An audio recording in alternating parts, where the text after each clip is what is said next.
Hello and welcome to the Hindu news analysis. आज है फरवरी 16। आज का न्यूज़पेपर करंट और स्टैटिक दोनों मामलों से काफ़ी इंपॉर्टेंट रहने वाला है। तो शुरू करते हैं। पहली खबर आ रही है आपकी यूक्रेनियन क्राइसिस से, जहां पे कि रसिया ने कहा है कि we are pulling back troops.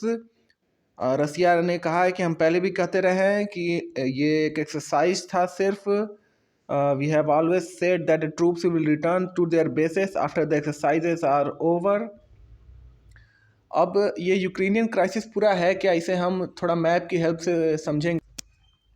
Centre में है आपका इंडिया, और यहाँ से जब हम यूरोप की तरफ नॉर्थ वेस्ट में बढ़ेंगे तो सेंट्रल एशिया को पार करते हुए ये आता है यूक्रेन।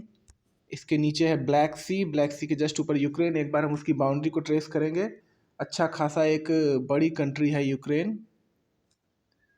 और इधर है आपका रसिया।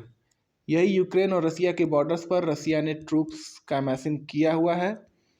और क्यों ऐसा लगता है वेस्टर्न कंट्रीज़ को कि रसिया इन्वेजन कर सकता है यूक्रेन का, उसका एक वजह ये भी है कि ये जो पार्ट है आपका क्रीमिया नीचे, इसको रसिया ने 2014 में यूक्रेन से हथिया लिया था। और यहाँ पर भी रसिया की डिप्लॉयमेंट है। साथ ही साथ ये एरिया है साउथ ईस्टर्न रीजन यूक्रेन का, जिसे डोनबास एरिया कहा जाता है। ये एरिया भी रसियन बैक्ड रिबेल द्वारा कब्जे में है। तो लगता है ऐसा वेस्टर्न कंट्रीज़ को कि रसिया यूक्रेन का कभी भी इन्वेजन कर सकता है, क्योंकि रसिया का पार्ट था एक बार यूक्रेन, जब सोवियत यूनियन हुआ करता था तो उसमें यूक्रेन उसका एक पार्ट था। हम अपने न्यूज़ की तरफ बढ़ते हैं तो इस मैप से आपको चीज़ें और आसानी से समझ में आएंगी। ये ब्लू में जो आपको दिख रही हैं इधर कंट्रीज़, ये नाटो मेंबर्स हैं।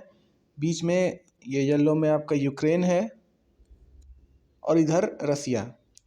अब ये जो आपको डॉट्स दिख रहे हैं, रेड डॉट्स, ये दिखाया गया है कि रसियन मिलिट्री पोजीशंस कहाँ कहाँ रसियन ने फोर्सेस को लगाया है। बेलारूस एक रसिया का अच्छा दोस्त है, वहाँ भी लगाया है। नीचे क्रीमिया को कंट्रोल कर लिया है रसिया ने, वहाँ लगाया है डोनबास रीजन में। और ये पूरे बाउंड्री, मतलब पूरी तरह से रसिया ने यूक्रेन को इंसर्कल कर लिया है। अब इधर ब्लू में आप देख सकते हैं कि नाटो फोर्सेस, और ये रेड में यूएस ट्रूप्स के भी नंबर्स लिखे हुए हैं, वो भी यहाँ पे आके सेटल हो गए हैं। तो इस सब से आप समझ सकते हैं कि यहाँ पे टेंशन्स कितने ज़्यादा हाई हो गया है, और कभी भी कुछ होने के चांसेस बने रहते हैं।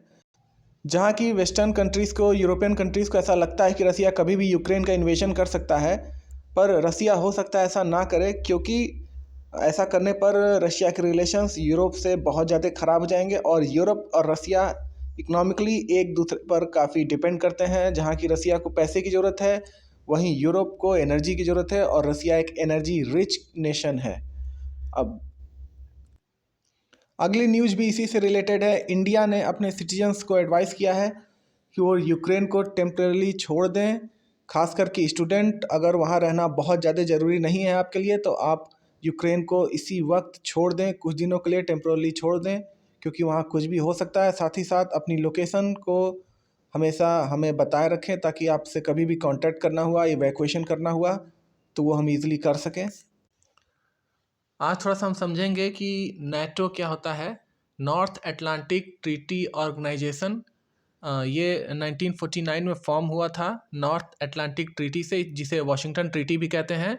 और इसका मेन रीज़न था, ये सोवियत यूनियन के अगेंस्ट फॉर्म किया गया था। इसका एक मैंडेट है कि अगर किसी भी एक नेटो मेंबर पर हमला होता है तो यानी उसे सभी नेटो मेंबर्स पर अटैक माना जाएगा। इसके मेंबर लगभग 30 नेशंस हैं, इस फिगर में आप देख सकते हैं। नेक्स्ट इंपॉर्टेंट न्यूज़ है, anti lynching bills passed by 4 states hanging fire. 4 state जो कि आप देख सकते हैं यहाँ, झारखंड, मणिपुर, राजस्थान, वेस्ट बंगाल, उन्होंने एंटी लिंचिंग बिल पास किया था, जो अभी भी इम्प्लीमेंट नहीं हुआ है। उसका वजह सेंटर ने बताया कि आईपीसी के under lynching as a crime क्या है वो डिफाइंड नहीं है। इसे अभी तक सेक्शंस 300 और 302 ऑफ द आईपीसी के अंडर ही इसे ट्रीट किया जाता रहा है। लिंचिंग क्या होता है, जब भी कोई मॉब, कोई भीड़ किसी का हत्या करती है तो उसे लिंचिंग कहा जाता है।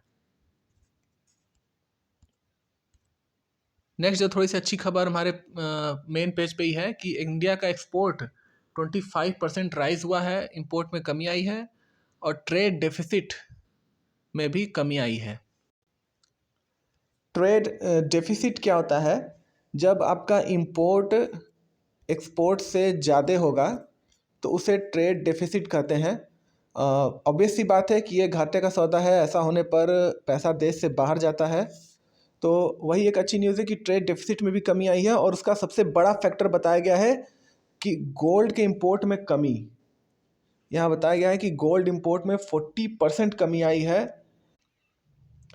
और इसमें यह भी बताया गया है कि जो हमारा टारगेट है फाइनेंशियल ईयर 2021 के लिए एक्सपोर्ट का $400 बिलियन का, उसे भी हम अचीव कर सकते हैं। नेक्स्ट न्यूज़ है कर्नाटका में जो हिजाब रोज चल रहा है उस पर OIC ने कुछ कमेंट किया, जिस पर कि इंडिया ने बहुत ही कड़े रूप में उसका विरोध किया है और कहा है कि OIC हमेशा कम्युनल माइंडसेट से इंडिया के खिलाफ प्रोपेगेंडा फैलाता रहता है। अब क्या कहा क्या नहीं कहा उससे ज़्यादा इम्पोर्टेंट है कि OIC होता क्या है। Organisation of Islamic corporation, it was founded in 1969। ये दुनिया भर से इस्लामिक देशों का एक ग्रुपिंग है जो इस्लामिक हितों के बारे में बातें करता है, उन्हीं का एक ग्रुपिंग है ये। इसमें गल्फ कंट्रीज़ देख सकते हैं आप, नॉर्थ अफ्रीका की कंट्रीज़, इंडोनेशिया, सेंट्रल एशिया की कंट्रीज़ सभी शामिल हैं। कुल 57 मेंबर्स हैं इसमें। पर इसमें एक इंटरेस्टिंग बात यह है कि भारत के खिलाफ तो ये बहुत बोलते हैं, पर चाइना में जो जिंगजियांग प्रोविंस में वहाँ के मुस्लिम कम्युनिटी पर इतना ज़्यादा अत्याचार किया जाता है, इतना ज़्यादा एक्सप्लॉयटेशन किया जाता है, उस पर कभी भी एक शब्द OIC ने नहीं बोला है। नेक्स्ट न्यूज़ है इंडिया में कम अंडर प्रेशर ऑन रसिया। अभी हाल ही में क्वाड मीटिंग फिनिश हुआ। क्वाड ये 4 देशों का ग्रुप है, India, Australia, USA and Japan. तो इसमें जब भी यूक्रेन क्राइसिस पर रसिया पर कुछ भी पूछा गया तो इंडिया डायरेक्टली रसिया को ब्लेम करने से या कोई स्ट्रॉन्ग स्टैंड लेने से रसिया पर बचता रहा। देखिए ये इंडिया की पॉलिसी है कि किसी भी पोल से ना जुड़ के दोनों पोल से एक अच्छा रिश्ता बनाए रखना। इंडिया का अच्छा रिश्ता रसिया से भी है, US से भी है। तो अब म्यूनिक सिक्योरिटी कॉन्फ्रेंस होने जा रहा है, उसमें कहा जा रहा है कि यूरोपियन कंट्रीज़ इंडिया पर प्रेशर बनाएंगी ताकि वो रसिया के खिलाफ एक स्ट्रॉन्ग लाइन ले। इस पर इंडिया का कहना है कि हमारा एक प्रिंसिपल स्टैंड है कि NATO और रसिया के बीच डिप्लोमेटिकली सलूशन निकलना चाहिए, और साथ ही साथ इंडिया किसी भी तरह के UNSC में रसिया के खिलाफ वोटिंग से भी बचेगा। हम थोड़ा सा समझेंगे म्यूनिक कॉन्फ्रेंस क्या है। म्यूनिक सिक्योरिटी कॉन्फ्रेंस ये एक एनुअल इंटरनेशनल सिक्योरिटी कॉन्फ्रेंस है जो कि म्यूनिक जर्मनी में होता है हर साल, और 1963 से ये शुरू हुआ।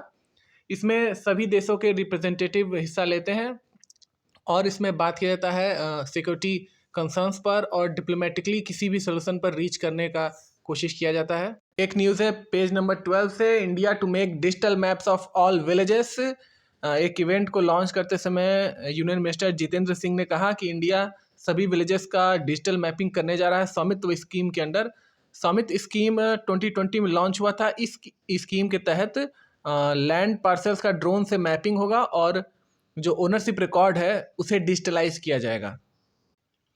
उसके बाद एक छोटी सी इन्फॉर्मेशन है, जो सऊदी अरेबिया के लेफ्टिनेंट जनरल फहद बिन अब्दुल्ला हैं वो इंडिया के दौरे पर आए हुए हैं, और आर्मी डिज़ाइन ब्यूरो ने एक प्रेजेंटेशन दिया उनके सामने डिफरेंट कैपेबिलिटीज़ और competencies of Indian defence industry के बारे में।